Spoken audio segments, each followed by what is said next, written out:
One company that I've actually been admittedly kind of harsh on the channel over the years has been PowerA. Part of the reason for that is I'm always looking for the best value for what you can get for your money. A lot of their controllers, specifically for the Nintendo Switch, are priced between like $40 and $60. Well, there are other controllers on the market that do practically the exact same thing that are half the price. So while they may be decent equipment, I never thought the value was there. Now, recently I did go ahead and test out what has become one of my favorite chargers for Nintendo Switch controllers, and this is from PowerA. And for the money, it delivered. I was actually really impressed. And like I say, this is now one of my favorite chargers for the Nintendo Switch and the Switch Joy-Cons. So recently the team over at PowerA reached out to me and they're like, hey, do you want to check out some of our controllers? And I let them know my bias that like, I've always appreciated what they offer, but I've always kind of thought that they're a bit expensive for what they offer.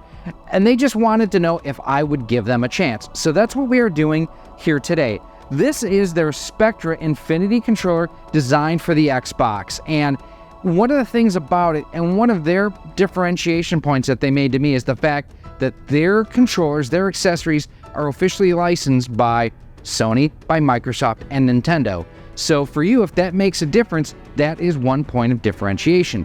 So what we're going to do, we're going to take this out of the box, we're going to see how it comes out of the box, we're going to test all the buttons, all the functions and everything, and we're going to get some gameplay. Let's get started. So here we have the Spectra Infinity controller on the bench. As you can see, RGB color LEDs, 3-way trigger locks, mappable buttons. It is designed for Xbox, and I am assuming, we'll check this out in a second, that means it's also officially licensed by Xbox. Just a side profile there.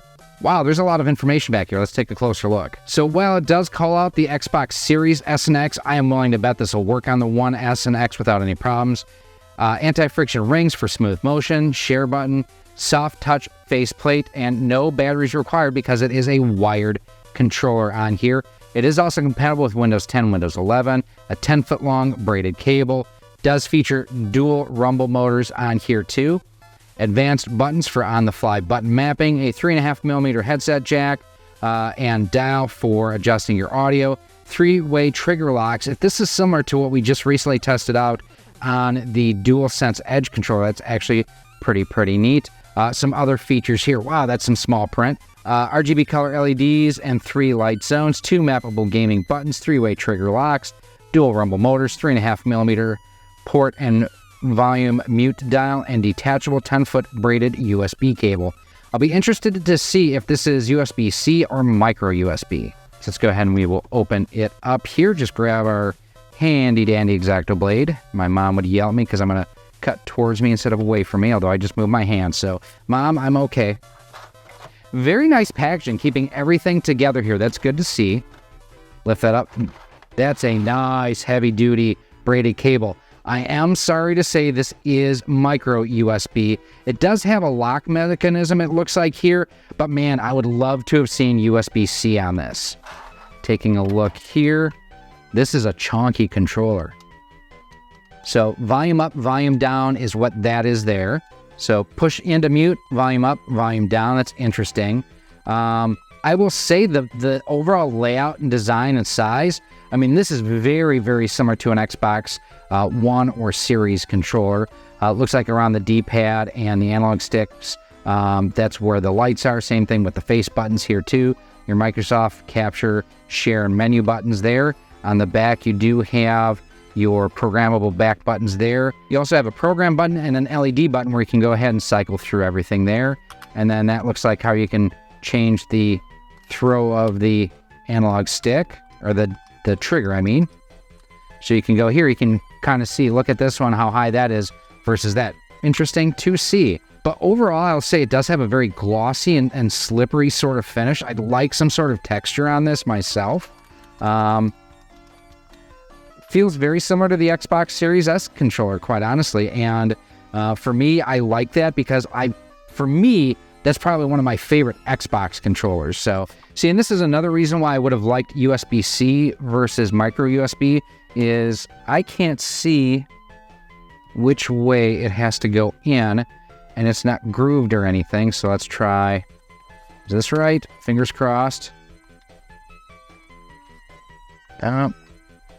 Okay, so the way that it goes in, and that is a tight fit, holy crap, is it goes wide side up, narrow side down. When I say down, I mean towards the face of the controller. So snaps in, and that's not coming out or going anywhere. Now, wow, that is a tight fit. One other thing, yeah. So the USB logo here also goes towards the face of the controller, so you can tell which orientation you need to have this in when you plug it in. So it does have 3 LED programmable zones. So there's one around the entire controller, one around the top analog stick and the buttons, and one around the D-pad and the lower right analog stick. So that's interesting to see. And it talks about the trigger locks, resetting advanced functions. Let's see, tap or hold to adjust wired headset volume up or down. That's kind of what we went through. Yeah, it's just an Xbox controller. So we're going to go ahead, we're going to hook this up to our Xbox, and we're going to do some gameplay. So we've got everything all set up and plugged in here. I did go ahead and play around with the lights a little bit.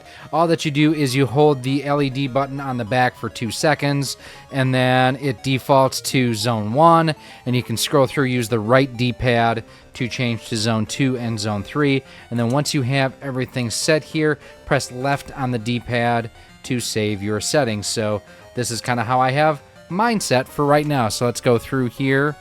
So one of the nice things I do have to say about the PowerA controller here is the long cord. I mean, I basically have to go behind my Xbox One S because the front USB cord is screwed up. So we're going to go ahead and play some Battletoads here and just check and see how everything feels and plays. Let's check it out. Oh, great.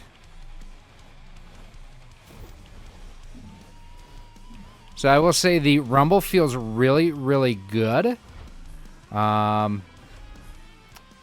Sticks feel smooth. Yeah, I really am digging the rumble on this, I'll tell you that much. Ooh, I should have grabbed that and I missed it.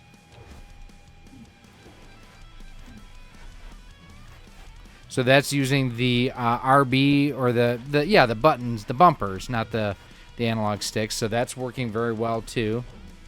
Yeah, so overall this is working well for this. Let's see if we can actually get through the end here. No, we cannot. Now we're going to slide on over into some Lego Star Wars and see how this works on something like this. I'll say overall for Battletoads felt good. I just suck at Battletoads, so there's that. So I will say the sticks feel a little sensitive. Not really using a whole lot of input there, and yeah, it feels touchy around center. Oh, great. We could be in conditions like this. Fantastic. I lose an arm, I'm blaming you. That is actually a terrific running joke. Get this thing working again? Those cannons.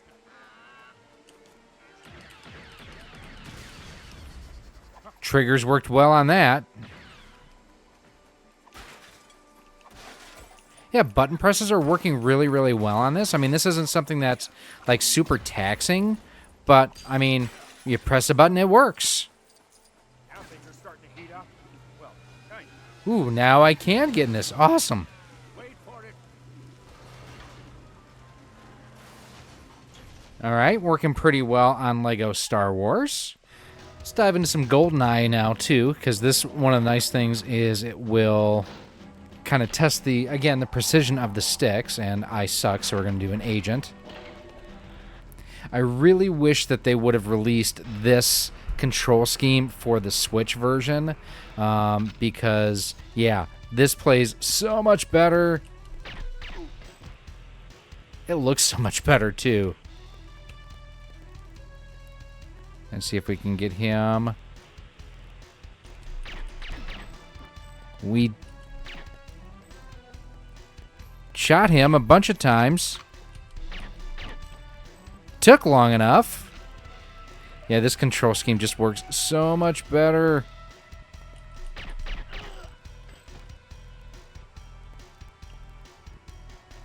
Yeah, this feels terrific. See if we can sneak up on these guys here. Quick breath and headshot. Got him too.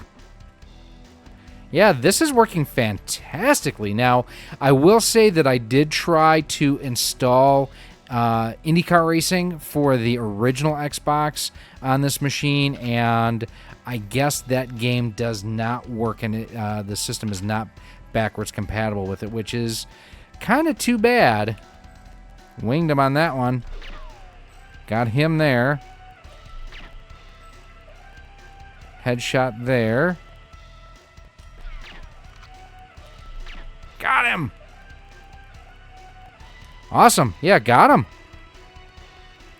I'm very happy with the performance of this. Now, I will admit that I am not the biggest fan of wired controllers. I'm just not. I would prefer this to be wireless, but this is working very, very well. Pick up the body armor there. And someone from somewhere was shooting at me. I heard the bullets. Whoa, where you is? You is dead. That is where you is. Yeah, no, the sticks feel really, really good. Button presses feel good. The triggers feel terrific. I would say this is a very well put together controller. So here is Burnout Paradise Remastered, and I wanted to dive into this to just check out the triggers to see how they perform, since I don't really have a whole lot of racing games that for the Xbox 360, for the Xbox One, the Series S and X. And I did just want to check and see how the triggers worked for something like this. Unfortunately, just due to the licensed music that's in here, I do have to turn the audio down because I don't want to get hit with a Content ID match. But I'll say the triggers feel decent. Oh, up on two wheels.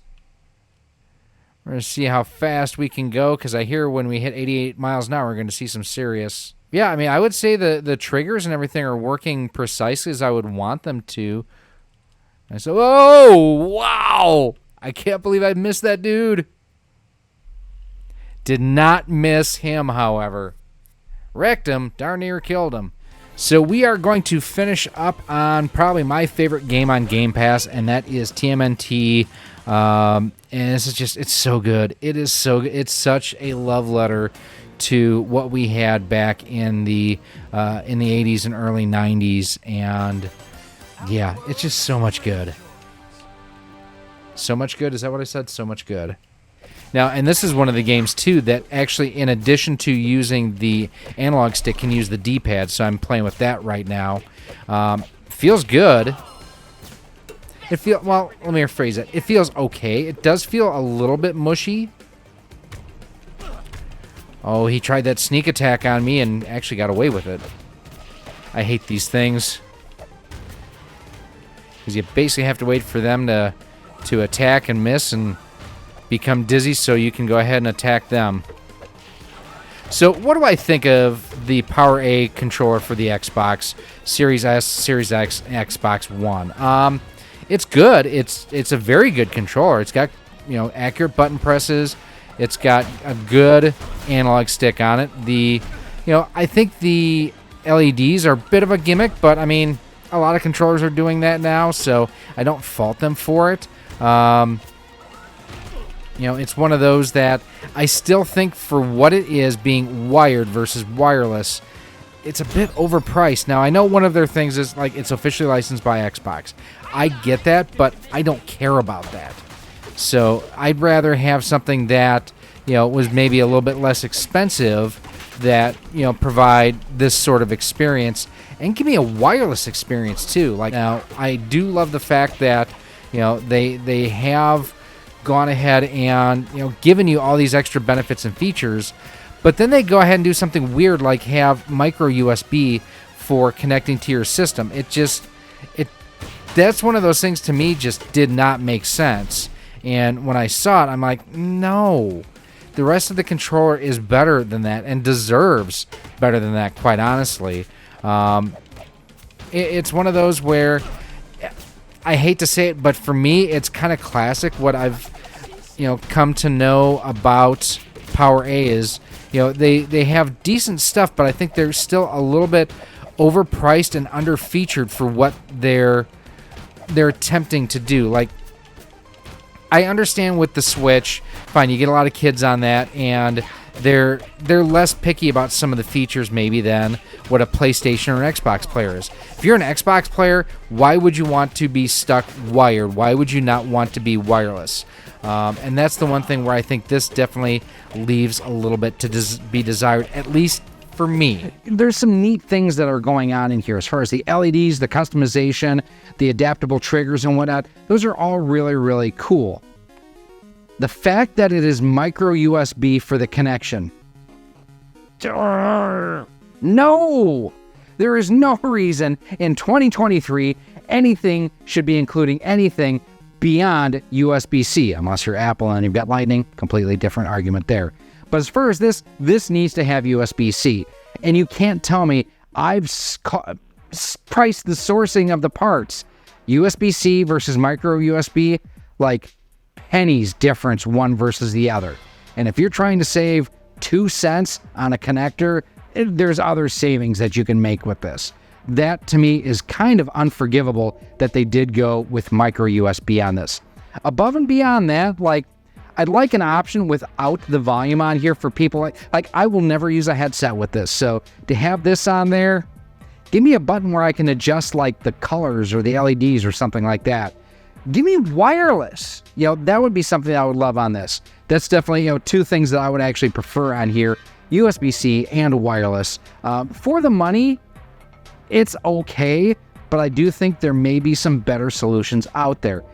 And that, again, it's kind of my MO with my criticism of PowerA. They make okay enough stuff, but they price it at such a point where with what you are getting versus what you're spending, I don't know that the value is always there, especially when you see them cutting corners like micro USB versus USB-C. I know it sounds petty. That's a big thing to me and is kind of unforgivable. But these are just my opinions. Let me know what you think down below in the comments. Now, like I say, they did send this to me free of charge for evaluation. As you can tell with my criticism and critiques, they are not approving anything that I say here. But let me know what you think down below in the comment section. Now, if you do want to pick one of these up to test for yourself, I will have a link down below in a pinned comment where you can go ahead and pick one up for yourself. Now, if you do want to check out some other PowerA reviews that we've done, I'll have them linked for you right here on screen. We've done chargers, we've done controllers, and a whole lot more. Make sure you check them out.